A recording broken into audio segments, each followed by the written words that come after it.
विश्वासाची 26 वर्ष, लाखो सुखी दाम्पत्य. डाउनलोड करा मराठी मॅट्रिमनी.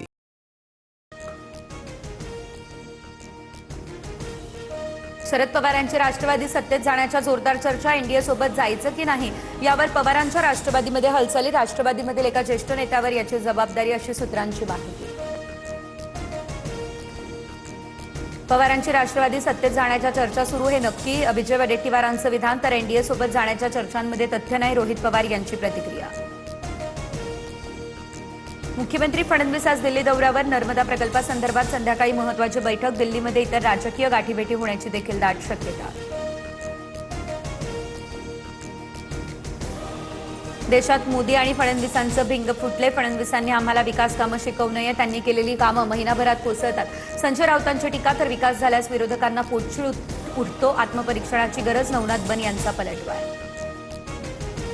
उद्धव ठाकरे यांच्या आमदारांची आज मातोश्रीवर महत्त्वाची बैठक. खासदार आमदारांच्या फुटीनंतर बैठकीला विशेष महत्त्व. 65 वर्षांचा हिशोब द्या. नौटंकी बंद करा. जातनिहाय जनगणनेवरून चंद्रशेखर बावनकुळेंचा काँग्रेसवर घणाघात. नाशिकमधील गोदावरी नदीच्या पाणी पातळीत वाढ. रामकुंड परिसरात सुरक्षा रक्षक तैनात. परिसरातील टपऱ्या आणि दुकानं हटवली. पूरजन्य परिस्थितीमुळे प्रशासन सतर्क. नाशिककरांवरील ढगफुटीचं संकट टळलं. अतिवृष्टीचा भोवरा सुरत आणि अकोलेकडे सरकला. पावसाचा जोर मात्र कायम राहणार. अलर्टमुळे शाळा, महाविद्यालय आणि पर्यटन स्थळं बंद. 100 नागरिकांचं सुरक्षित ठिकाणी स्थलांतर. त्र्यंबकेश्वरमध्ये वाडा खोडाळाकडे जाणारा रस्ता वाहून गेला. पुलाचं काम सुरू, त्यामुळे पर्यायी रस्ता खचून गेला. 35 ते 40 गावांचा संपर्क तुटला. खडकवासला या ठिकाणच्या 7 ते 8 गावांचा संपर्क तुटला. खानापूर खामगाव या रस्त्यावर पुलावरती पाणी आलं. जनजीवन विस्कळीत. मुंबई नाशिक महामार्गावरती आता पूर्णतः रस्त्याची चाळण झालेली आहे. 2 दिवसातच रस्त्याच्या कामाची खोलखोल. गोंदे ते घाटणदेवी मंदिरापर्यंत महामार्गावर खड्ड्यांचं साम्राज्य. वाहन चालकांची चांगलीच कसरत. नालासोपारा रेल्वे स्थानकातून अखेर लोकल सेवा सुरू. रुळांवरती काही प्रमाणात पाणी. हळूहळू रेल्वे सेवा पूर्ववत होईल. पश्चिम रेल्वेची माहिती. स्थानकावरती प्रवाशांची मोठ्या प्रमाणात गर्दी. वसई एव्हरशाईनमधील लिंक रोड अद्यापही पाण्याखाली. तर कमरे एवढ्या पाण्यातून नागरिकांची कसरत. पावसानं उसंत घेतली, त्यानंतरही पाण्याचा निचरा न झाल्यानं या ठिकाणी हे चित्र. पालघर जिल्ह्यामध्ये गेल्या 3 दिवसांपासून मुसळधार पाऊस. सूर्या नदी वगळता जिल्ह्यातील प्रमुख नद्या इशारा पातळीवर. पालघरसाठी रेड अलर्ट. नागरिकांना सतर्कतेचं आवाहन.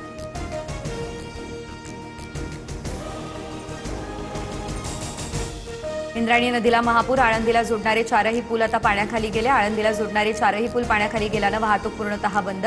माऊलींच्या पालखी सोहळ्यावरती पुराचं सावट. पुणे महापालिकेच्या तब्बल 101 शाळांना रविवारपर्यंत सुट्टी. वारकऱ्यांसाठी शाळांमध्ये राहण्याची, जेवणाची सर्व व्यवस्था. पाणी कपातही रद्द. पूरजन्य परिस्थितीमुळे पुणे पालिकेचा हा मोठा निर्णय. कोल्हापूरच्या पंचगंगा नदीची पाणी पातळी 35 फुटांवर. जिल्ह्यातील 56 बंधारे पाण्याखाली. पंचगंगेची वाटचाल इशारा पातळीकडे. जनजीवन विस्कळीत.